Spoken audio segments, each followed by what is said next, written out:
חזרתם של החטופים היא נקודת אור עבור כולנו. היא גם עדות נוספת לתוצאותיו של לחץ צבאי משמעותי ותמרון קרקעי עצים ואיכותי. יצרנו את התנאים להחזרתם של אזרחינו הביתה, נמשיך לעשות כך. צה"ל מוכן היום להמשך הלחימה.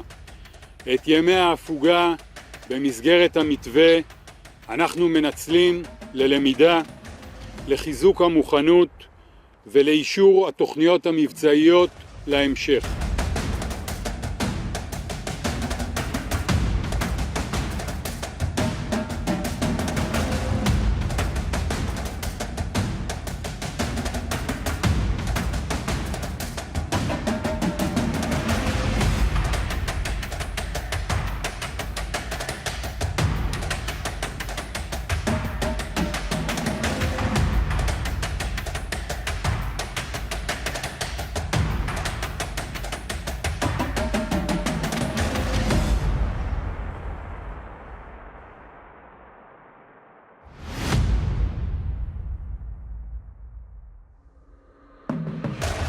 It was only coming here. I expected the worst in coming, and I was surprised that it was even worse than I'd imagined.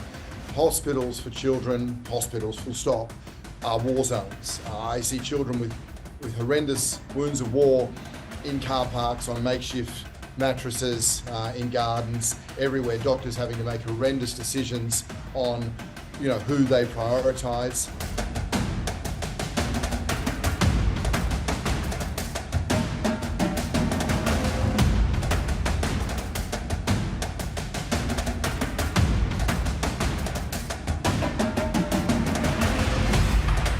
Regarding what we will be working on in the next 48 hours. So, of course, Andrew, our main focus right now is, and our hope is to reach a sustainable truce that would lead to further negotiations and eventually to an end to this iteration of violence, to this war.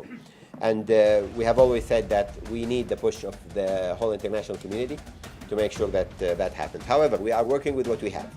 And what we have right now is a provision to the agreement that allows us to extend days as long as Hamas is able to guarantee the release of at least 10 hostages from their side. And therefore, this is what we have at the moment.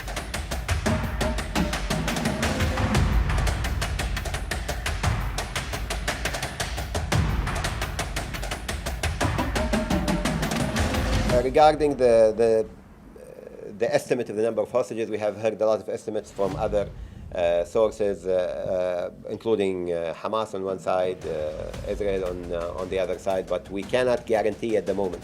We cannot validate any of these numbers. What we can validate, or at least say with a degree of certainty, is that we have an extra number of 20 hostages that are ready to be released within this 48 hours.